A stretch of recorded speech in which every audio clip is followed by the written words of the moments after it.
Lucas Chevalier pouvait-il sortir sur le but de Mo Salah? Le gardien français a encaissé un but sur cette très belle passe en profondeur de Jones, repris par Mo Salah dans le petit filet.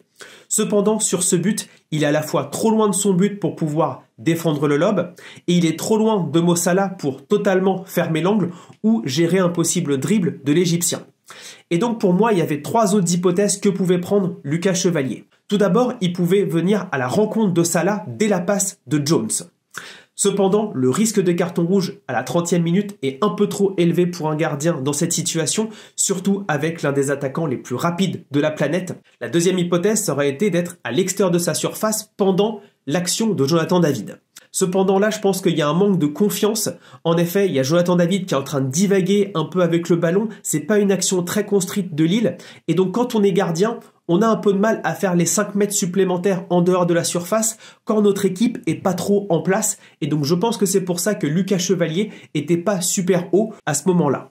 Et la troisième hypothèse, c'est sur la récupération de Szoboszlai et la passe de Jones d'être sur le reculoir tout de suite pour pouvoir défendre dans son but, comme fait souvent Donnarumma ou faisait Navas. Cependant, c'est pas dans l'ADN de Chevalier. Il a vu que sa défense était en rupture parce que Salah pouvait partir en profondeur et donc il voulait aider au cas où la passe de Jones était mal ajustée. Donc pour moi, avec ce contexte et avec Chevalier, c'était très difficile de sortir sur cette action. Dites-moi ce que vous en pensez en commentaire.